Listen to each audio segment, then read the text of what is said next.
7واں دن میں دوبارہ خوش آمدید ڈاکٹر انعام الحق جاوید صاحب موجود ہے۔ ڈاکٹر صاحب، آپ کی موجودہ ذمہ داری اگر ہم دیکھیں یہ بھی سنجیدہ نوعیت کا کام ہے۔ اس سے پہلے جب آپ نیشنل بک فاؤنڈیشن میں خدمات انجام دے رہے تھے وہ بھی انتہائی سنجیدہ نوعیت کا کام تھا۔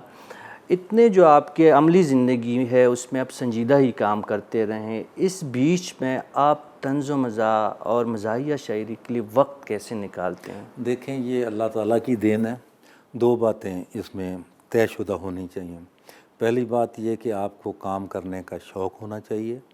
آپ کو جتنی، آپ کو سے مراد مجھے، میں یہ ہے کہ جتنی قدرت نے صلاحیت دی، ہر آدمی میں مختلف، بہت ذہین ہے، کم ذہین ہے، بہت صحت مند ہے، کم، جتنی اللہ تعالیٰ نے آپ کو صلاحیت دی ہے اس صلاحیت کے مطابق کام کریں اور کام کو بڑھائیں، پہلی بات۔ دوسری یہ کہ سب سے محبت کریں۔ تیسری یہ کہ خلوص نیت سے کام کریں، کسی سے ملیں تو خلوص نیت سے ملیں، کوئی کام کریں تو خلوص، یہ تین میرے یعنی ان بلٹ کوئی قدرت کی طرف سے تھیں۔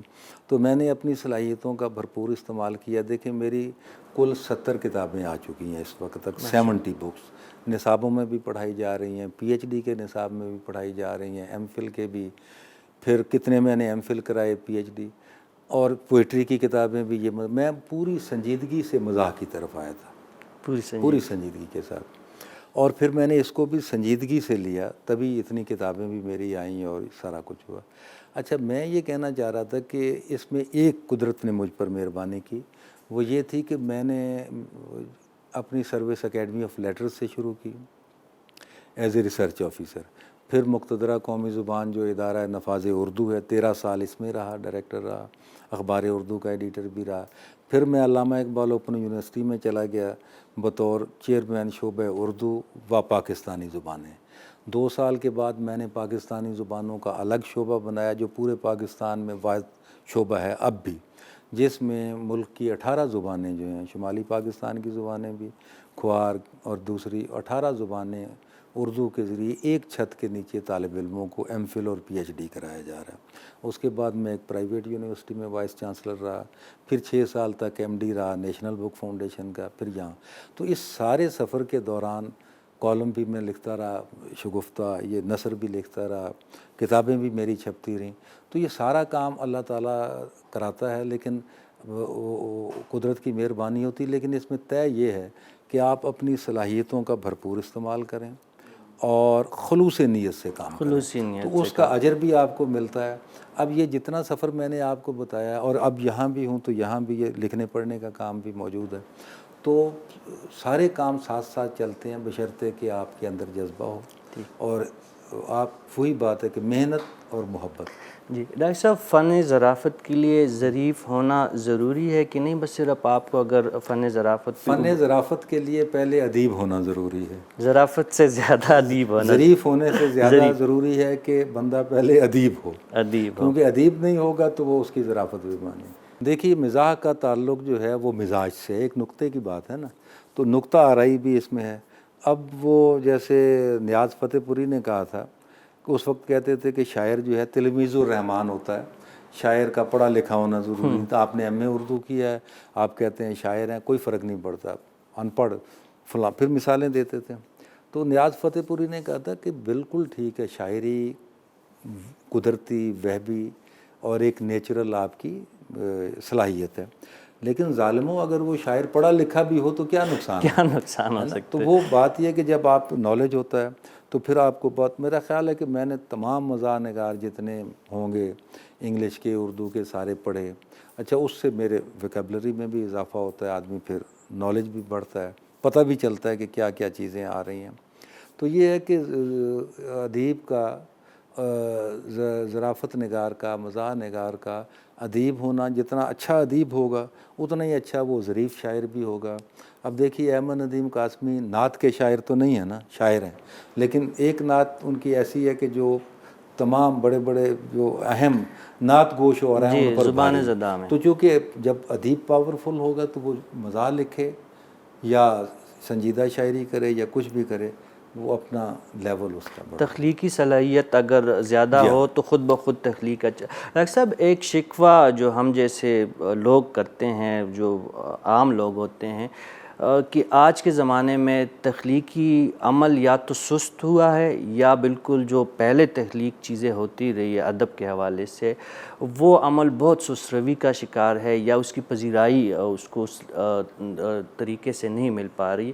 آپ کا کیا خیال ہے موجودہ دور میں نہیں، تخلیق ایک کا تو سفر کس طرف جا رہا ہے؟ مجھے تو ایسا نہیں لگتا بالکل، اگر آپ کا سوال میں صحیح سمجھاؤں جی تو مجھے ایسا نہیں لگتا کہ یہ تو سب لوگ لکھ رہے ہیں، سب کو پذیرائی بھی مل رہی ہے، اور بات یہ ہے کہ اب وہ سنگل پذیرائی والی بات تو نہیں میں کہوں کہ جی میں ہی میں ہوں، نہیں، اب وہ زمانہ گیا۔ اب لوگ ایک کلک میں ذرا سا میرا مصرع کمزور ہوا وہ کلک بدل کے دوسرے شاعر پہ چلے جائیں گے۔ جی، تو آج کے دور میں پھر ہمیں فیض، احمد فراز یہ لوگ کیوں نہیں مل پا رہے ہیں، یا اگر ہم اس کو سمجھ نہیں پا رہے ہیں اس وقت؟ میرا خیال ہے کہ اس میں دونوں باتیں ہیں، دو باتیں آپ کہیں گے احمد ندیم قاسمی نہیں مل رہے، آپ یہ بھی کہہ سکتے ہیں غالب نہیں مل رہا۔ جی اگر تو غالب تو پیچھے صدیوں میں پیدا ہوتا ہے نا، پھر ایک ٹائم لگتا ہے کہ کوئی غالب آ گیا، کوئی اقبال آ گیا، کوئی فیض آ گیا، لیکن یہ اپنی جگہ پہ آپ کا سوال جو ہے بڑا اہم ہے اور اس کا، لیکن میرا جو اپنا تجزیہ ہے اس سلسلے میں وہ یہ کہتا ہے کہ چونکہ پھیلاؤ آ گیا ہے چیزوں میں، ایک ہوتا ہے کہ آپ یہ ایسے جاتے ہیں اوپر پلازا بناتے ہیں، ایک ہوتا ہے کہ ایسے، اچھا ایسی جو چیز ہے نا ایک نظر میں آپ کو پوری نظر آ جاتی، جب ایسے بہت دور چلا جائے تو آپ کو نظر نہیں آتی چیزیں۔ اب چونکہ میں یہ سمجھتا ہوں کہ اگر یہ میں واضح طور پر کہ اگر آج کے دور میں لالا سدھیر ہوتے تو اتنی فلموں میں انہیں نہیں ملنی تھی۔ وجہ یہ کہ اس وقت چوائس ہی کوئی نہیں تھا۔ آپ کو پتہ ہے اجمل جیسے اور کتنے لوگ جو ہیں 10 سال 15 سال جو ہیں وہ اسٹوڈیو میں چائے دھکے کھاتے تھے کہ کیا کریں۔ آج نہیں ہے ایسے، آپ کے اندر ٹیلنٹ ہے، آپ کو تیسرے دن کوئی نہ کوئی چینل اٹھا لے گا۔ تو وہ یہ تھا کہ اس وقت مجبور تھے ہم کہ ایک ہی بندے کو سدھیر بنائیں، ایک ہی کو رفیع بنائیں، ایک ہی کو۔ اب اسپین جو ہے وہ پھیل گیا ہے۔ اسپین کیا ہوا ہے کہ آپ کا عروج آتا ہے 3 4 سال 5 سال، اس کے بعد چونکہ چوائس ہے نا، دوسرے لوگ آتے ہیں، ہم کمپیریزن ہوتا ہے، آپ فیڈ آؤٹ ہو جاتے ہیں، پیچھے ہو جاتے ہیں اپنا، اور دوسرا آدمی آگے آ جاتا ہے، تیسرا۔ گلوکاروں کا دیکھ لیں نا آپ کتنے ہیں، اور میری نظروں کے سامنے ہے کہ 3 سال 4 سال یہ عمر ہو گئی ہے۔ پہلے یہ تھا کہ آپ بوڑھے ہو گئے ہیں بالکل، پھر بھی آپ ہیرو آ رہے ہیں ینگس کے ساتھ، اس لیے کہ وہ کوئی رسک ہی نہیں لیتا تھا کہ پتہ نہیں کس پر پیسے لگیں۔ اب چونکہ یہ اس سے پھیلاؤ آ گیا، چنانچہ وہ ایک چیز ہیرو ایک طرح سے وہی نہیں بنتا کہ آپ سب ایک ہی چیز دیکھنے پر مجبور ہیں۔ اب اس میں آپ پورے باقی چیزوں کی مثالیں لے لیں، ہر چیز یعنی ڈاکٹر صاحب آپ کا کہنا یہ ہے کہ ادب کا سفر اس ماضی کی طرح ہی رواں دواں ہے، اس سے زیادہ تیز ہے، کئی گنا زیادہ تیز۔ یہ تھوڑی سی یہ جو اب ہمارے دیکھنے والوں کو آپ بتا سکتے ہیں کہ اس وقت شروع میں اگر ہم بات کر سکیں آپ کی نظر میں وہ ٹاپ 3 یا 5 کون ہیں آپ کی نظر میں؟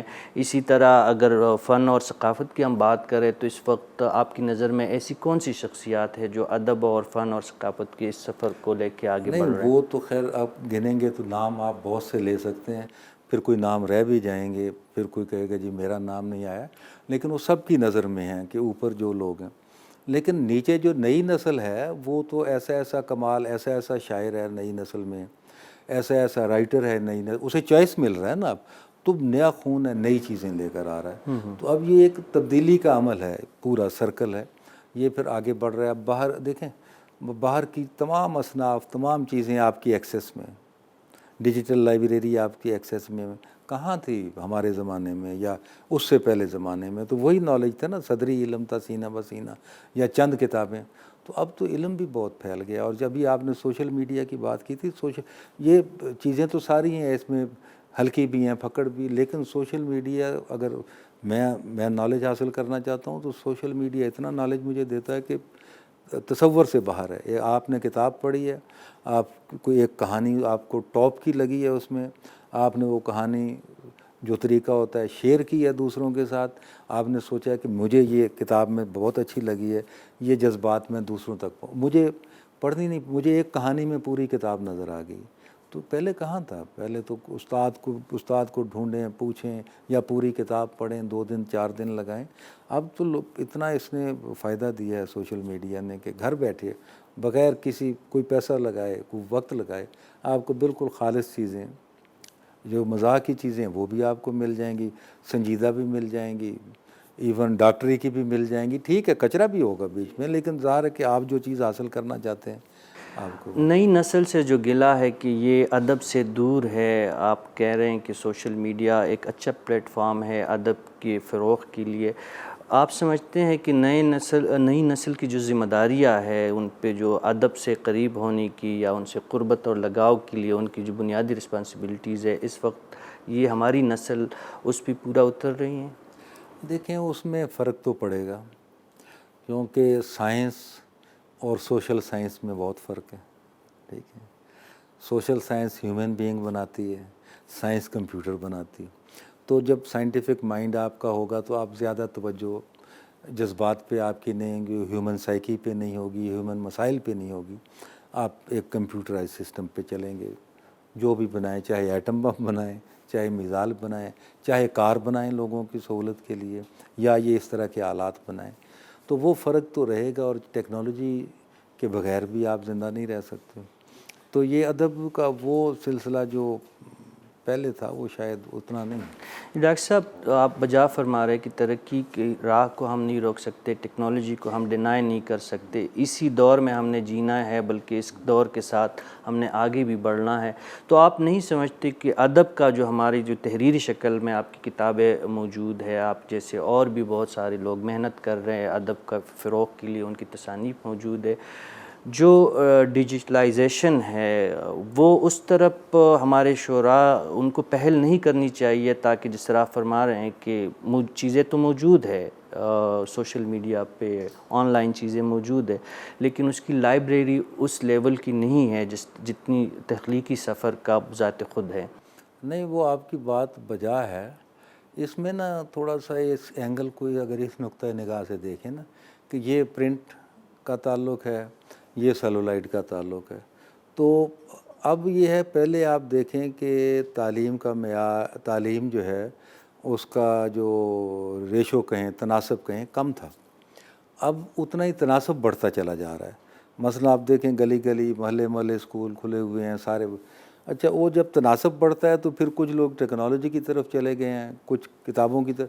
لیکن یہ بھی کم نہیں ہوگا، وہ بھی کم نہیں ہوگا. فلو آف نالج دونوں طرف سے چلتا ہے. میرا یہ اپنا تھیسس ہے باقاعدہ، اس پر میں نے ریسرچ کیا ہے کہ یہ کہتے ہیں جی کتاب ختم ہو جائے گی. کتاب کہاں ختم ہوگی؟ کتاب کبھی بھی ختم نہیں ہوگی. کتاب پھر میرے بھائی ڈیجیٹل لائبریری تب بنے گی جب یہ لائبریری موجود ہوگی. اس لائبریری سے اس کا ڈبل فائدہ ہے. یعنی پہلے یہ صرف شکاگو میں ایک لائبریری تھی، کانگریس لائبریری. اب میرے گھر میں بھی کانگریس لائبریری ہے. ٹھیک ہے، میرے گھر میں بھی بڑی بڑی نیشنل لائبریریاں ہیں. تو یہ اس سے فلو آف نالج بڑا ہے، کم نہیں ہوا. اور اسی طرح سے کتابیں پہلے آپ دیکھیں کتنی چھپتی تھی سال میں، اب کتنی چھپتی ہیں. تو اسی سے آپ کو اندازہ ہو جائے گا کہ کتابیں چھپ رہی ہیں. یہ جو کتابیں خریدنے والے لوگ ہیں یہ مریخ سے تو نہیں آ رہے، یہ ہماری فیملیز ہے تو خرید رہی ہیں، چاہے مہنگی ہیں سستی ہیں خرید رہی ہیں. اسی طرح سے ٹیکنالوجی بھی خرید رہے ہیں. تو وہ اتنا قدرت کا نظام ہے کہ وہ بڑھتی جاتی ہیں چیزیں نا. جو میں پہلے بھی بات کی تھی، پھیلاؤ زیادہ ہو جاتا ہے. پہلے 50 آدمی ہوں گے وہ صرف کتاب پڑھتے ہوں گے، اب 150 آدمی ہیں جن میں سے 50 کتابیں پڑھتے ہیں، 50 ٹیکنالوجی پہ چلے جاتے ہیں، 50 ڈیجیٹل لائبریری پہ بیٹھے ہوتے ہیں. تو ایک دوسرے کو سپورٹ کر رہے ہیں. یہ یعنی جو میرا اوور آل پورے دنیا کا تجزیہ میں نے کیا ہے اس میں. ٹھیک ہے، ہمارا چونکہ کم ہے ریشو تو اس لیے. لیکن ابھی بھی آپ جہاز میں بیٹھیں، وہ مجھے کسی نے کہا کہ جی دیکھیں وہاں ٹرین میں بیٹھتے ہیں تو ہر آدمی اپنی کتاب نکال لیتا ہے. میں نے کہا جی ان سے ہمارا کمپیریزن نہ کریں.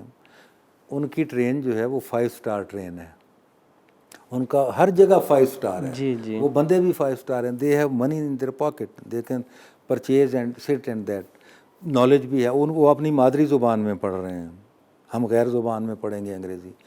لیکن یہاں بھی جو ایلیٹ علاقے ہیں. اب میں جب جہاز میں جاتا تھا کراچی تو میں نے پورا آبزرو کیا کہ جہاز میں 2 3 4 بندے ہوں گے جو کو گپیں لگا رہے ہوں, ورنہ ہر ایک یا اخبار بھی اسی کا حصہ ہے جی, یا اخبار پڑھ رہا ہے یا کسی نے کتاب نکالی ہوئی ہے یا پھر اس کے اوپر کچھ کر رہا ہے. پڑھنے اور سیکھنے کا ذوق زیادہ ہے. جی, پروگرام جاری ہے, ڈاکٹر صاحب کے ساتھ ہماری گفتگو جاری رہے گی, لیکن پروگرام میں ایک وقفے کا وقت ہوا چاہتے ہیں.